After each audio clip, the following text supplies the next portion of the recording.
afternoon. It's been a wonderful ride, and it's just amazing how all of our talks are fitting together so nicely. I really want a shout out to the students here from KIP. I am a huge fan of the KIP program. For those of you who don't know about the KIP schools, they are doing a fantastic job of teaching kids to understand their incredible potential and teaching kids things that we used to think couldn't be taught, and that fits right in with what I'm going to talk about today. I have spent the bulk of my long career focusing on this thing we call ADHD, and I want to spend in a few short minutes taking you along the journey that I have spent decades coming along, and that is completely rethinking this thing that we call ADHD.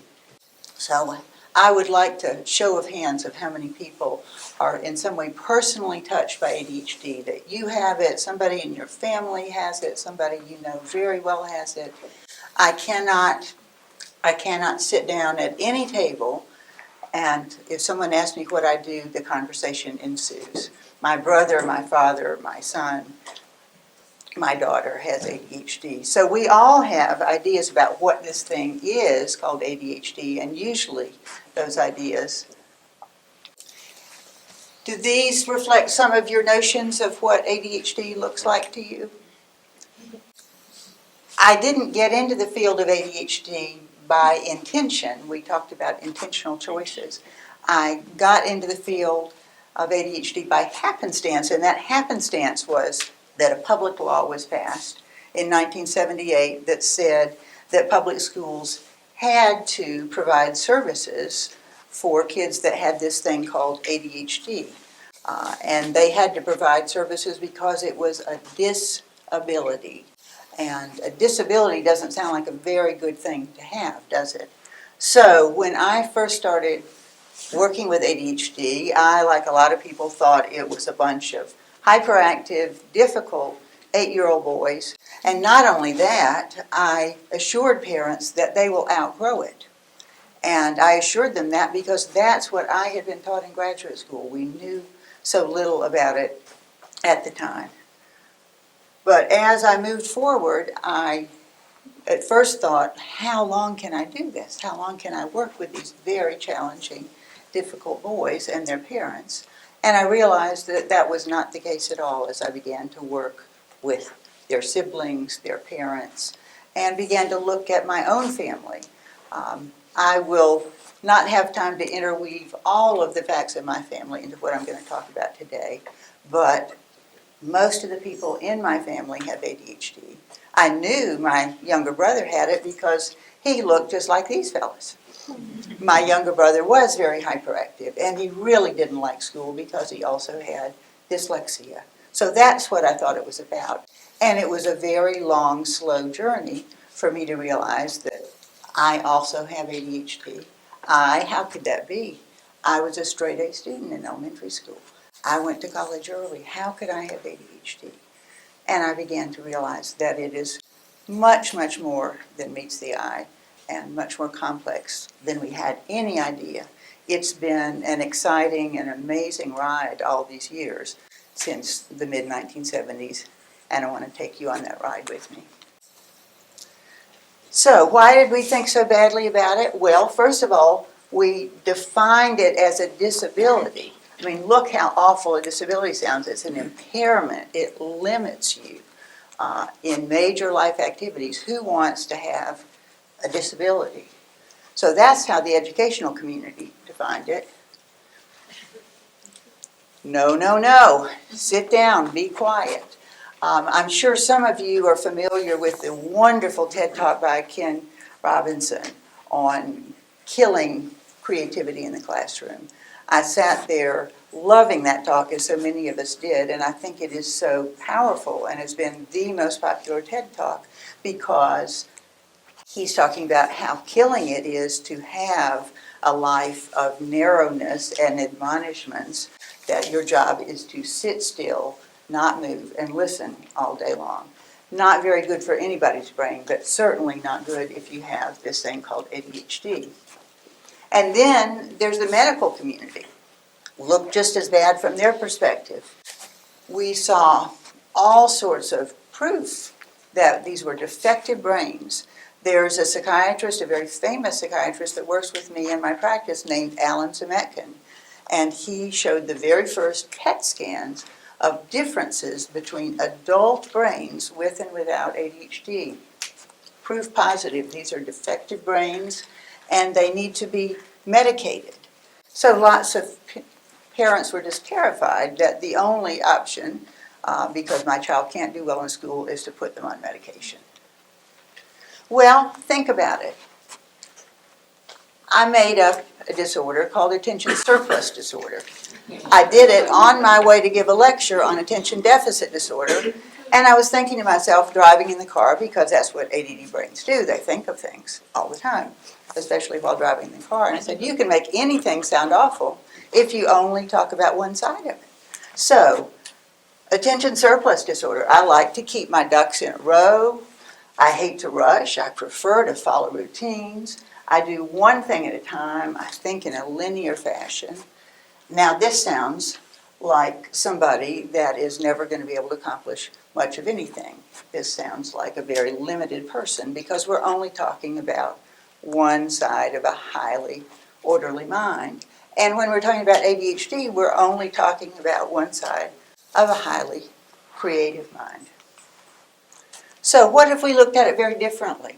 What if we looked at ADHD not as a disability and not as a disorder, but as a type of brain? There's new research that has just come out on positive aspects of ADHD. Now, think about it. ADHD is the most highly researched childhood psychiatric disorder, if you still put it in that category, on the planet. There are thousands of studies, and yet there are only a handful of studies about the positive aspects of ADHD. Well, there's a reason for that, and that is that most of the research on ADHD is funded by pharmaceutical companies. And pharmaceutical companies are treating a disorder that requires medication. So it wouldn't make any sense for them to do research and promote research on the positive aspects of having this kind of a brain. But it's starting to happen anyway, thank goodness. It was about 4 years ago, they did a study at the University of Memphis, and a psychologist there gave a group of students with ADHD a whole battery of measures of creativity, and then they gave just a cohort of standard college students the same tests. Far and away, the students with ADHD had much, much higher creativity scores. Then, just last year, in Sweden, a study was done in which they noted a much, much higher level of entrepreneurship among people with ADHD. So things I've known for years as I've gotten to know the many, many families I've worked with, the research is bearing out to be true. So let's think about what a disability is. I mean, it could be an absolute thing, but I think it is a relative thing. What if it's just a poor match between what I'm good at and the environment that I happen to find myself in? And I'll give you a personal example, and that is, I'm a great reader. I love to read. I read all the time. I read well. But I will guarantee you that if I happen to have born in China, I think I would be dyslexic. And that's because Chinese is an ideographic language, so there's no connection between the sound of the word and the symbol on the page. And I do not have a good visual memory. If you're reading Chinese, you have to see subtle, tiny little differences in very complex symbols, and I'm sure I'd be very bad at it. But I'm not dyslexic because I happened to be born here. It's the match between the person and the environment that they're in. I had the privilege of going to Japan for the first ADHD conference in the history of Japan. And it was a very, very interesting event. And one of the most striking things about being there was how desperate a group of women, Japanese women, were to talk to me. Why was this? Because there they were living in one of the most ADHD unfriendly countries on planet Earth. Japanese cultural values. Look it up on the internet. They publish their cultural values. Endurance, effort, know your place, know your role, respect your elders, and work within a group. Now, does this sound like ADHD to you? Absolutely the opposite. I sat there on a panel. There was a psychiatrist, a fellow named Joe Biederman, and myself, and a Japanese psychiatrist, and we were lecturing. And after the lectures were over, the Japanese psychiatrist leans over to me, and we were just chatting, and he asked me if I knew of a particular television show, reality TV, in Japan. And I didn't, and he explained to me that the reality TV was messy women. Like the most shocking thing you could be in Japan was messy, and they would actually go and film these. And this is the God's truth. A film crew from New York came down to my office from Japan and asked if one of my clients, who was really messy, would mind being filmed. And I told one of my clients who had a great sense of humor, and she said, "I'd love it. I'll be in the history books." And they actually came and filmed her messy, messy house for Japanese television. So you don't want to have ADHD in Japan. Okay, now we come to Switzerland. 2 years ago, I'm invited to come talk to some desperate parents who have children in very expensive private schools in Switzerland because they don't know what to do with these children with ADHD. So my husband and I are in Zurich a day or two before my first lecture, and we go into the Landesmuseum in Zurich, which is sort of the Swiss cultural museum. And you walk in, and emblazoned on the wall when you first get there are the Swiss national values. Here they are: precision, punctuality, organization, and discipline. Would you want to have ADHD in Switzerland? I worked with a girl whose parents were so desperate to get help for her. They were in Switzerland. They had her in 2 different private schools, one in Geneva, one up in the mountains, and finally shipped her to family friends in Washington, D.C.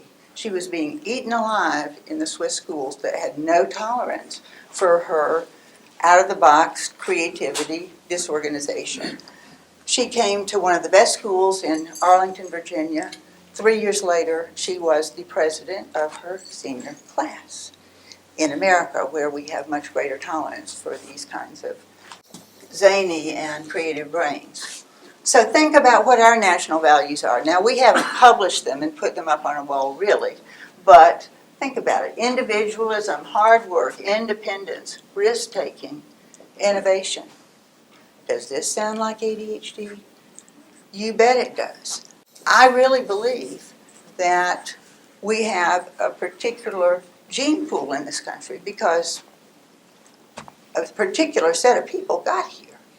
And the people for whom things were going very well back in Europe didn't come, didn't cross the ocean, didn't take the risk.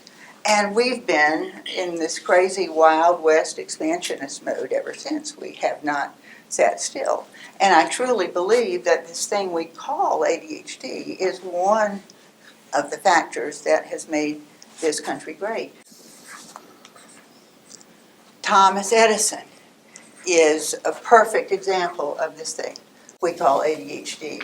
Do you know that the reason he was saved and wasn't crushed is his mother took him out of school after 6 weeks and he never went back? And that's because the teacher thought he asked too many questions and didn't sit still. Thank God for his mother, or we wouldn't have had Thomas Edison. This is a fellow most of you don't know about, but he is one of my favorite self-disclosed ADHDers. He was on the faculty at Johns Hopkins University, brilliant guy, then he worked at the Smithsonian.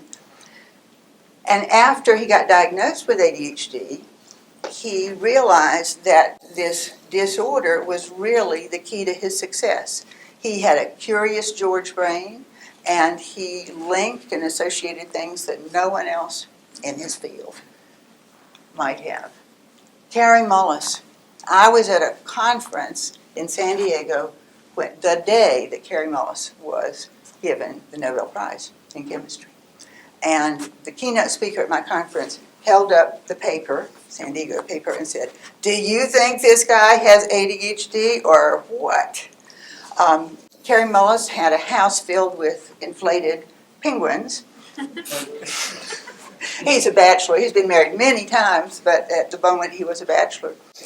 He thought he was going to get the prize that morning, and he had been planning to go surfing. So he called a good friend of his and said, "If I get the call, will you come over and pretend to be me so I can go surfing this morning?" And he did. So you can be a brilliant person with ADHD. Giftedness and ADHD is something I am very fascinated by. Many of the traits that we call ADHD are also associated with giftedness: creativity, divergent thinking, idea generation, curiosity, and what I call gerbil brain. Just can't turn it off. So what if we created environments where creativity flourished? That's what Sir Ken Robinson was talking about, and that's what we need to help kids with these types of brains flourish and develop. What if we taught kids to understand their brains as they grew up so that they knew where to plant themselves, where their abilities would not be seen as a disability because they had been planted in the wrong spot? Then we could put all that brain power to work and would be even greater beneficiaries of it. I want to tell a little story about myself in closing. I love to tell this story because it's just a perfect illustration of having an ADHD brain. Years ago, I wrote a little book, first book I ever wrote, and it was called Learning to Slow Down and Pay Attention. And at first, I just published it myself to give to kids in the waiting room at my clinic because I didn't think there was anything good for them. And I kept them at home in my basement, and I'd take boxes of them into work, and we'd give them out. Well, one morning, I'm very tired, and I come out with the box, and I put the box on top of my car. And forget I put it on top of my car. It's early in the morning. And I go around to the bagel shop right around the corner, which I did almost every morning, to get a cup of coffee and a bagel to drive to the office. And the woman knows me well there. And she comes out and she said, "I think you've forgotten something." And I had no idea what she was talking about. And I get in my car and I see it, and I just start laughing. And I said, "You will never believe what's in that box." And I said, "It's a book." And I wrote it. And it's called Learning to Slow Down and Pay Attention. And so, ADD brains are capable of writing books, but may not be capable of remembering where we put them. Thank you very much.